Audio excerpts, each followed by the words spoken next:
like, share, subscribe, hit the little notification button because we are about to interview Writa, one of the biggest and baddest producers here in Barbados right now on Faded Music Empire. Yeah. It's faded, baby. Perfect.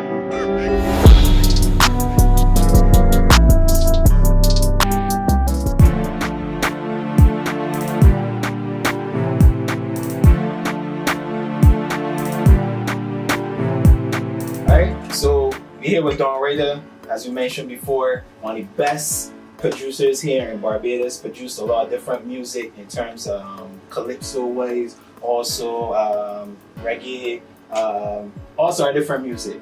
So I just got one question to start off with. Yeah. Of course, you know that the government had this ban on artists recently, right? Coming out of the whole thing where they had the rhythm, can't remember the rhythm at the moment, but what do you think about that? You mean the whole thing with the Trojan Riddim? Trojan Riddim. Yeah. Well, I think it is unfortunate that the artists have to go under such fire.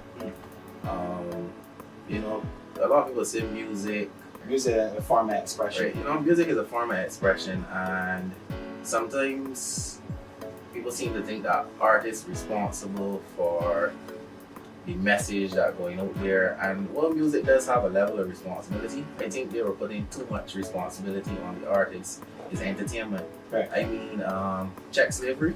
Slavery had the whole thing about voodoo, and you know, American companies is use African beliefs in the same obeah for entertainment, and nobody got them on the fire.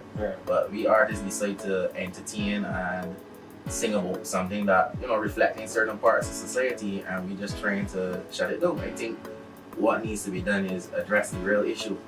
Address the real issue behind this, because when a person's in court and they're asked why they shoot the person or why they kill the person, are they going to say I was listening to the lyrics so you decided to kill somebody, or are they going to say, well, this situation happened and it escalated? Deal with the real issues, not just put all the fire on the artists. So what do you think are the real issues? The real issues? In your opinion? Well, we all know poverty. Whenever poverty rises, crime is rise. We might not be sure about the clear correlation of it, but we know that that's a given. Poverty seems to affect the crime rate. If we're going to be saying entertainment, we can go look at movies too. We can go look at video games too, but just not the music thing. So it's just, so for you, this is just a reflection of what's happening in society. Yeah. And you also think, do you think that by this happening, that it will put a restriction on the artists' availability to actually speak, like the way how they want to express themselves? Because I guess you got artists that this might be therapeutic for them. Actually coming and singing about their lives and what happened to them, and different stuff that they might even know about. So I guess in a sense, this would probably restrict them from getting out that energy or getting out that whatever it is that they might be feeling at a point in time. Yeah, I think that would hamper the artist's ability to express themselves. And well, actually, as a good example, I was talking to some artists the other day, and they wanted to sing particular songs. But in their head, they were like, but how everybody was with the whole Trojan Riddim, so I don't know if it's the right thing to sing this song. But they're not singing these songs for the reason that, okay, I want to influence a youngster to go and do this and go and do that. They're singing these songs because they're saying, well, this is what's happening, these is when the times, and it can bring a highlight. Not everybody could sing a song in the social commentary way. Sometimes people need to sing the song, the best way they could phrase it. So when you do that, that's breaking certain artists' career. So do you think that there's too much negative or I don't want to say gangster music, but too much violent music coming up from the artists of today? I think the artists of today are just trying to meet the demands. Because, okay, you're an entertainer. So if you're trying to get into the soca world, Right. you can sing a certain type of song because you got a certain audience. Right. You can sing about rum, you can sing about yank drum, you can sing about, all those things. If you want to get into dancehall, you know that dancehall popular for certain things. If you want to go into rap, you know that certain topics, certain themes is follow it. But at the end of the day, you are an entertainer. I find that, well, for myself, when I first started producing music, I thought that artists were the persons that tell people how to be. So I always thought that, okay, because an artist doing it, everyone is doing it. But I started to realize that artists is really express what you see happening in society. Okay. So it's be the other way around. A lot of people can disagree with me right now. A lot of people can probably think I'm talking nonsense, but I've seen it for myself, and I started to realize too many artists came to my studio and they're like, I really like this type of music, but that's not getting me any bookings, that's not getting me any shows, and only this type of music getting me the bookings and the shows. So, we gotta look at all of that when we speak about all these things. That's quite interesting perspective. I believe as well to a certain extent that the culture is what's influenced the artists or their topics or whatever. But also, you mentioned about not getting certain bookings. So it's almost like I don't want to say an artist might be selling out their soul, because it's be interesting when I see artists and you might know that the artists don't live that life. Yeah. Or you might know that the artists never seen nothing like that. Yeah. But they're singing their stuff. So it's be interesting when I hear certain artists say these things or act this particular way or whatever, although it's entertainment. Yeah. Because to a certain extent, some people don't know the difference. Right? So with all that happening, what do you think that could be done to balance the two in terms of, okay, artists probably trying to be more positive or sing songs that have a better ending, like let's say some sort of, what's the word, some sort of, we address certain points, they talk about certain problems them had and how they dealt with it, and give a more positive outlook for people listening to music. Well, I want to touch on you said earlier. I think we need to reach a stage where we stop seeing artists as role models and start to see artists as just what they are, entertainers. And I can't fully blame artists for everything that's going on. We gotta blame the way how artists are seen right here.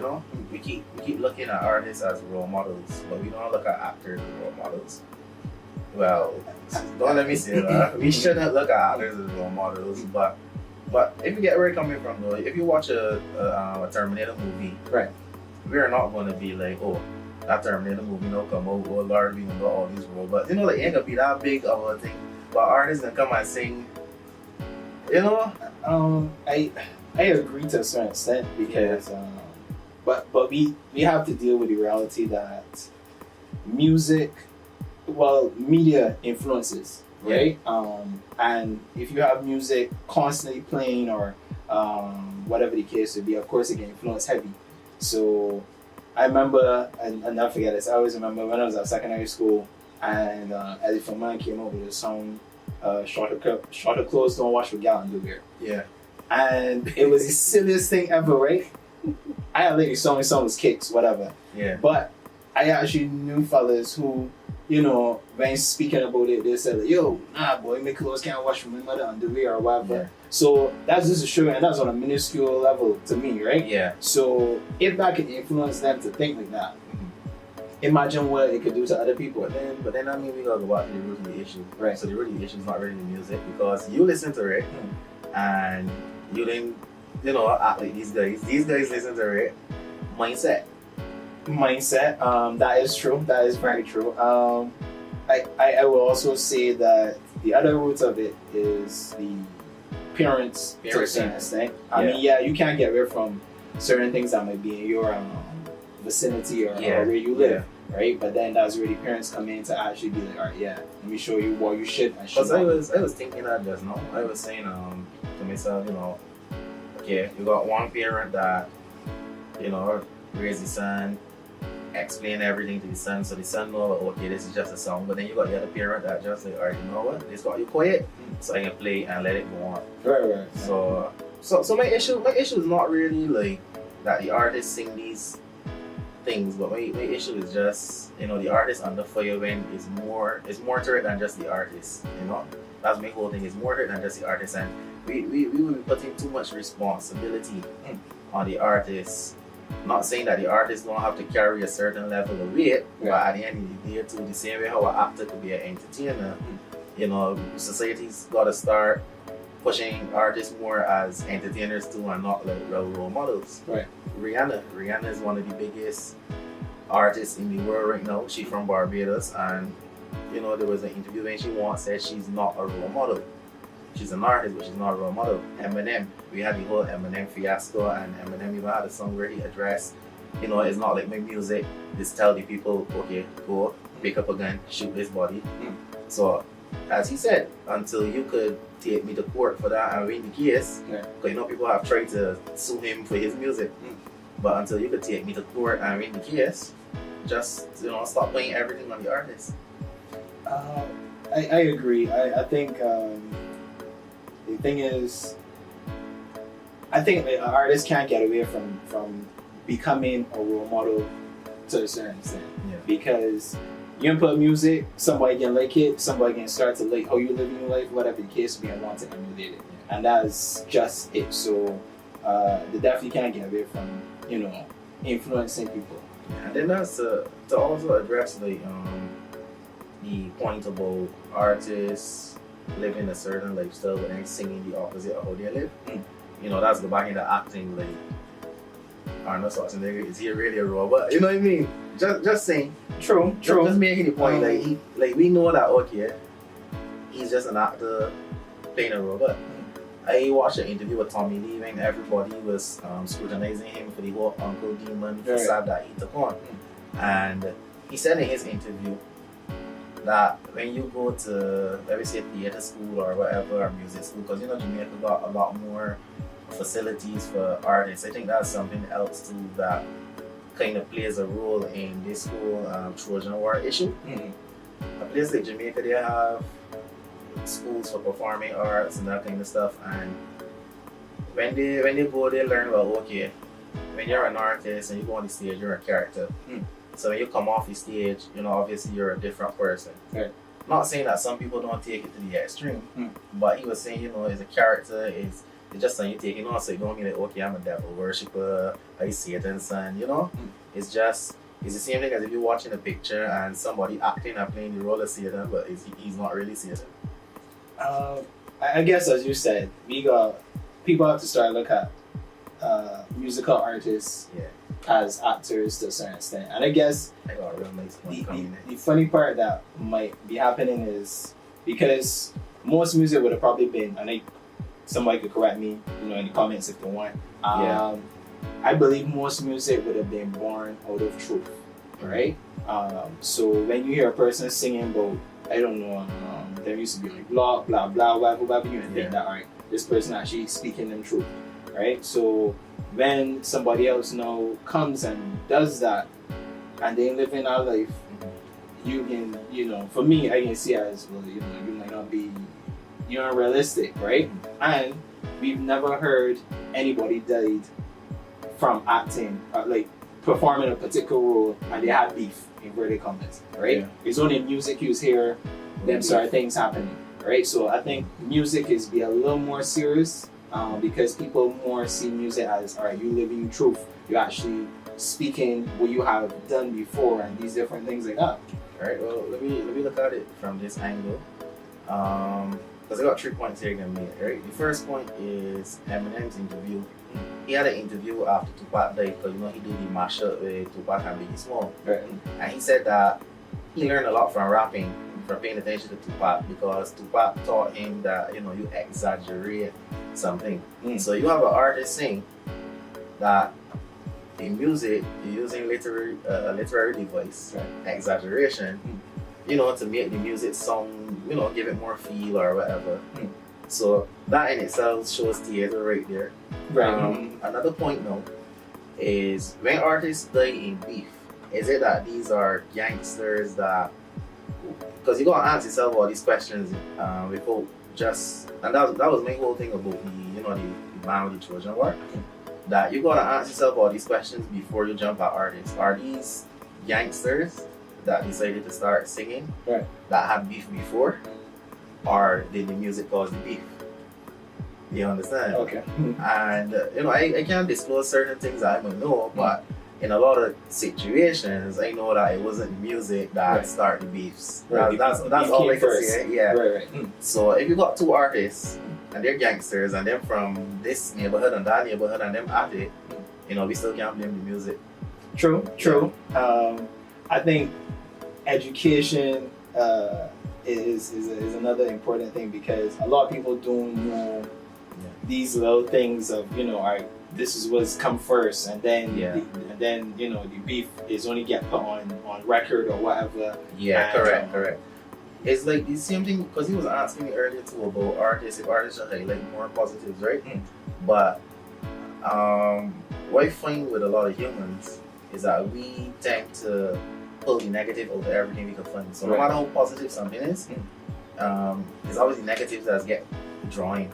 So you could got something 100% positive, everybody can zero in on the one negative word in the song, You think that's a black people thing? Because it's an everybody thing. I mean, and I say this because when we look at other genres of music, right? Yeah. You have country western music, you got alternative, whatever, right? Most of their music, or most of that type of music, to me, is be lit. Is be probably about partying, about me living on a farm, whatever the case would be. Yeah, you might got one or two things where they might speak about some, because I remember the song Pumped Up Kicks. I didn't know what that song was about, what it was about at first, but that's one out of that I know of, I should say. I'm glad that right? you touched that topic too, because my mother, when she was a little girl, and this would be a really great example of I guess how society is think at a given point in time, and how people see things, and the fact that we need to see artists as artists. Elvis Presley, right? If you play Elvis Presley song now, how would people react? I don't think people react, because they might not. Well, it depends on the age group that you're playing for. But you think like, let me say, if it's the older generation that bashing that song, you think they can complain about Elvis Presley? Yeah, I don't think they would. Right. When my mother was younger, she was telling me when Elvis Presley first came out, a lot of the older people were bashing that music playing here and calling it evil music. And even when he had the song Ain't Nothing But a Hound Dog, I remember I remember, but she was remembering when the album first came and stuff, and how everybody was reacting, and how the parents was like trying to restrict the children from the song. So I think another factor that we gotta look at is generations, and I think one generation is not supposed to like the other generation's music. I think that's a natural thing for us as humans. If you watch Leslie Brathwaite, he's a Grammy-winning producer. He produced for Michael Jackson, Akon, a lot of the big names. But he was saying that, because they asked a question about what he think about the new rap music, which we call it trap or urban. Right. And he said he's from the older generation. He's not supposed to like this music. He makes music for Lil Uzi Vert. He doesn't like it, but he's an engineer, so he makes it sound good to fit the times. So he touched on the point that the times we live in are different, and I guess we could look at it now too, because the children or the teens of today, I guess he thinks different from the teens of yesterday. I don't know. I disagree, because I think music could be enjoyed and appreciated across different times. Same how you like. Sure, there's people who probably people love Michael Jackson, right? And that is from different generations. I'm sure there's a number of people who like we say, I don't know, some Spooge, for those who know the Spooge. There's also country western, old country westerns. Every Christmas you hear that Dolly Parton, and people love it and know it and different stuff. And so I think is mainly how it's packaged, one, and then two, also is the content, because like you know, inverted commas, trap music. I like some of these songs, right? My problem is the flows are the same exact thing across every single beat or whatever. That's one. And then for me too is the beats are not interesting anymore. So it's almost, it's not music, it's just almost everything is cookie cutter. Yeah, right? But then because that's relative to your perspective, because I remember I had some teens in the studio, right? So they were playing Roddy Ricch, right? Then they were playing the B.A.B. Then they were playing I can't remember the name of the other artist, but I was like, all these things sound almost the same. But you know, they were able to tell me, well, no, this is different, this is this, and this is that. So, you know, we still gotta look at generation. I don't even know if they were good examples, because for me, those three artists definitely have differences. I think if you put, let me say, the man who sang Gucci, he sang Gucci. Well, if you put Future, Migos, who's called, it's called Jeffrey all the time. Shoot, what's his name? Gucci Mane? Who? Gucci Mane? No, not Gucci Mane. I can't remember his name right now, but he sounds just like Future. He was signed to Cash Money too. Can't remember his name right now. Either way, but if you put all three of them together, sometimes you just don't be sure. Even with Lil Wayne, right? There's certain people because they're Skilly Bang and Tommy Lee. It's so funny. I was thinking Skilly Bang and Radical, I think is his name. Right? Yeah. To me, both of them got Radical or Radical. I think both of them got a very similar tone and stuff. So I ain't mind about the tones too much. But when the content and the flow is exactly the same, it's like, okay, why do I need to listen to you if, you know? But when we listen to trap, though, I think it depends on who you're listening to and who's labeled. Because with the trap music, you got different styles. You got the people from the east doing it different. You got the people from different parts of Atlanta, Atlanta basically, but the east, south, NBA Youngboy, Migos, you know, both Atlanta. But you know them, but you listen to them, completely different. Right. And then most trap artists, they're singing about what's going on around them the same way. So, trapping is basically, as we know, a particular lifestyle. So all these factors you gotta look at when you. But you knew that's my thing. So it's like, because Rick Ross would have been singing about certain trap songs, right? Titty Boy would have been singing about certain things, and it was all still trap music, right? To me, I think no, everything has gotten lazy, and even to the extent that where it's influenced Caribbean music too, right? Because for me, certain dancehall has this. It just sounds the same. The beats are not interesting. I'm pretty sure a lot of people listen about soca, calypso. Because one thing I always tell people, Trinidad, and people might not like this, but this is the truth. Trinidad has some of the best soca, right? Hands down, and because they always try to experiment and do different things. Here in Barbados, I find that is, don't get me wrong, Trinidadians might reuse a beat, but I find that if something was worked a few years back, Barbados can come out, but it don't sound fresh when they even try to redo it, right? So, you know, I don't know if I could fully agree there, but what I would say about music though, familiarity, it's good. Not only that, familiarity is bringing more hits. Like, if you listen to all the hits from Michael Jackson and then you listen to people like Ariana Grande and things, there's always finding a similarity in all these songs that have been platinum. That's the first thing. The second thing is music is like 7 notes. So there's only so much chord progressions, right?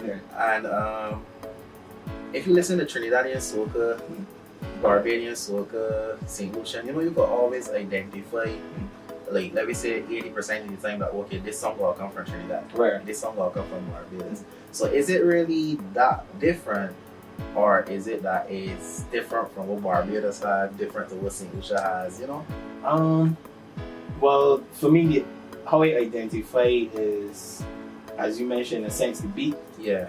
as well as the phrasing, right? Yeah. Very important. So, like, we had Sugar Lump that Lorette did, which is, that's a Lucian phrasing, Phrasing. right? Yeah. We had Hyper Songs who do Fessa, right? That was also another phrasing from St. Lucia, right? So, in there, we're fusing the two. Yeah. And I thought that both of them were I thought it was two very good songs, right? Because it was fresh, it was saying different, you know, yeah. et cetera, et cetera. And I cool with that. Yeah. But the other thing is too is the topics, right? If you check, It's faded, baby. Mm.